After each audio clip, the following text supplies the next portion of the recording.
Hi guys! Welcome to our latest video. Matagal-tagal tayong nawala sa paggawa ng mga reaction videos about basketball games. Actually, I'm thinking of how to start this video because this is so special. Hindi ko alam kung paano ko sisimulan tong video na to. Paano ko bibigyan ng credit ang ating Gilas Pilipinas led by Coach Tim Cone, of course, Justin Brownlee, and all the guys. Walang tapon dito sa Gilas Pilipinas na sumasabak sa Olympic qualifying tournament right now. We are world class. World class na tayo. Sabi ko nga sa ating post sa ating Facebook page, ngayon ko nararamdaman that we are already world class.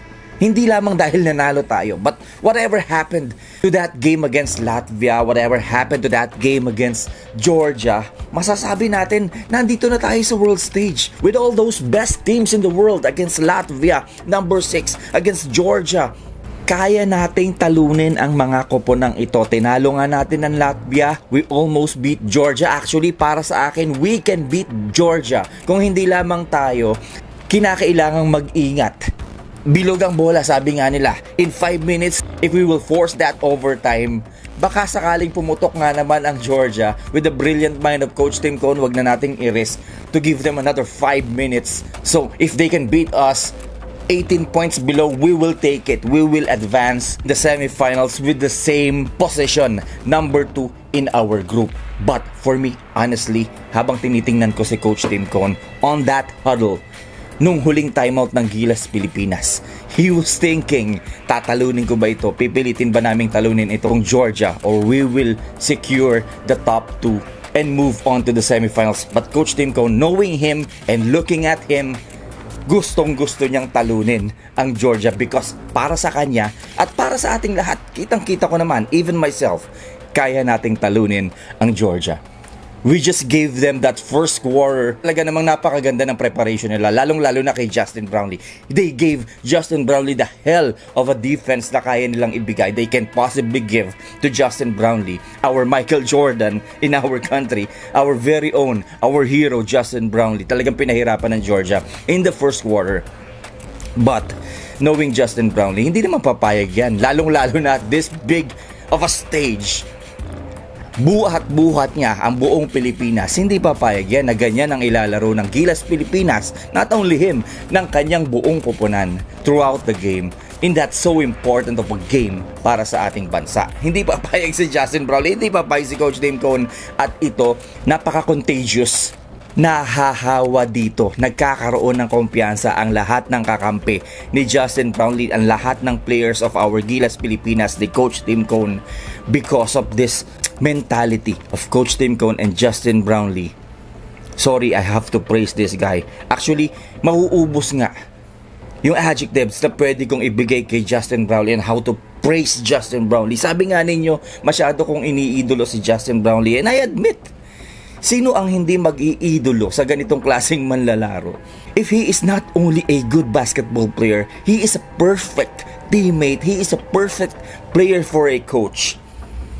And we are so blessed. Sabi ko nga, sa maraming hindi nakaka-appreciate kay Justin Brownlee, dadating ang time when he stop hurting your team, your personal favorite in the PBA. When Justin Brownlee retires, dito nyo ma-appreciate si Justin Brownlee.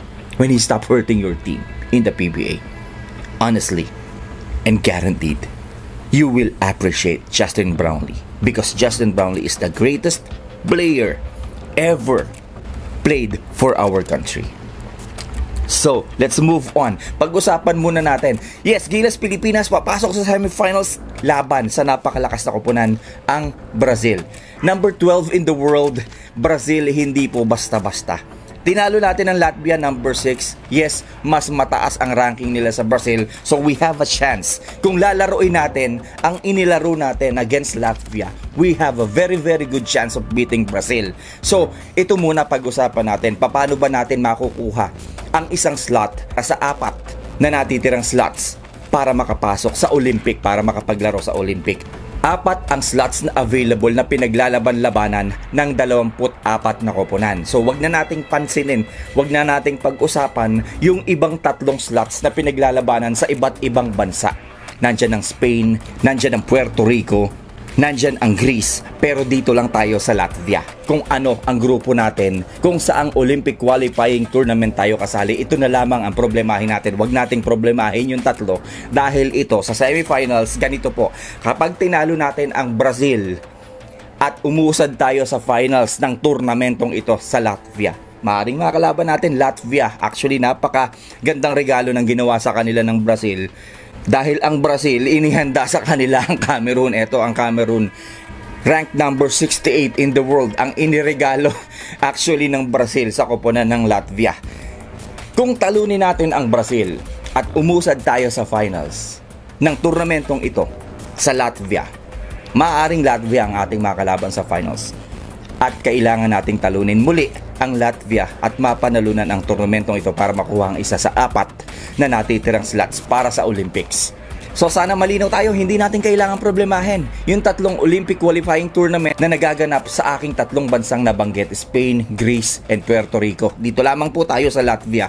Huwag nating pansinin yung 24, the number of teams na napakadami, 24, dahil 6 lang po ang nasa ating grupo dito sa Latvia. Laglag na po ang Montenegro, laglag na din ang Georgia. 4 na lamang ang natitira in the crossover semifinals, Philippines versus Brazil, Latvia versus Cameroon. So ayan po ay bukas araw ng Sabado alas 8:30 ng gabi, haharap tayo laban sa bansang Brazil para sa semifinals sa ating Olympic dreams. Napakasarap sa pakiramdam. Sabi ko nga, we are already world class. Not only Justin Brownlee but the whole team. Dwight Ramos, Chris Newsome, guys, Chris Newsome, 12 points, 4 rebounds, 6 assists versus Georgia. Here in Coach Tim Cone's system, he plays perfect complement for Justin Brownlee. All those guys, sabi ko nga, Saint White, CJ Perez, he bounced back big time after having the special timeout award from Coach Tim Cone in their game against Latvia. Talagang bounce back, bumawi dito si CJ Perez in their game against Georgia. CJ Perez, he scored 14 points on a very limited minutes. So siguro matatahimik na yung mga bashers ni CJ Perez. Actually, we don't need to bash any of our national team members. Kahit kanino pang koponan naglalaro yan, siguro naman dapat kapag Gilas Pilipinas ang pinag-uusapan, iisang bansa lang tayo. Buong Gilas Pilipinas ang ating sinusuportahan. Like what I said, CJ Perez bounce back big time. Carl Tamayo, napakaganda ng kanyang contributions. Calvin Optana, guys. Calvin Optana, iilan lamang ang nagawa niyang puntos. He only scored 4 points, but that 3-point of Calvin Optana, yung kanyang 3-point shot made, ito ang isang nagmitya sa Gilas Pilipinas when they need to answer back sa run na ginawa ng Georgia. Napaka-importante nung tirang yon ni Calvin Optana. Of course, Junmar Fajardo, Japet Aguilar, actually lahat. Sabi ko nga, walang tapon dito sa Gilas Pilipinas and I'm very happy. Ito yung oras na matagal kong hinihiling. Ito yung oras na matagal kong hinihintay na makapasok tayo dito sa stage na to at maipakita natin na kaya ng Pilipino na makipaglaban sa inyo. Because we have skills, we have talents, and we love basketball. Maraming nagsasabi mag-isip na kayo ibang sports because basketball is not for you guys. But here we are, beating Latvia, and whatever happened to the game against Brazil, naipakita na natin that Philippines, if we can sustain this program, if we can sustain this system, thank you, Boss Al Francis Chua.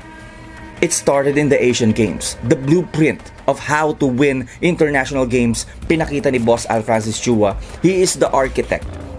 Together with his engineer, Coach Tim Cone, pinakita nila kung paano tayo dapat bumubuo ng koponan, nagde-develop ng ating national team. Here we are, in less than a year, napakaganda na nangyayari sa ating programa dito sa basketball, sa ating Gilas Pilipinas. I hope we can sustain this. This is sustainable. Wag na po nating guluhin. Sana ituloy-tuloy natin ito dahil dito sa programang ito, dito sa pinapakita ng ating koponan in the Olympic qualifying tournament in Latvia, nakaka-proud maging Pilipino, maging fans ng basketball dito sa ating bansa. So good luck sa ating Gilas Pilipinas sa kanilang laban kontra Brazil. We all knew gagawin ninyo ang lahat. And thank you Lord for this gift sa ating mga Filipino basketball fans sa aming bansa. Thank you Lord for Justin Brownlee. Binigay nyo sa amin at ginagamit na namin siya ngayon. Thank you Lord for Coach Tim Cone, to all the officials behind Gilas Pilipinas, and to the SBP. Thank you. Sana ituloy-tuloy na lamang natin ito. Wag na natin guluhin. Because Filipino deserves a beautiful basketball.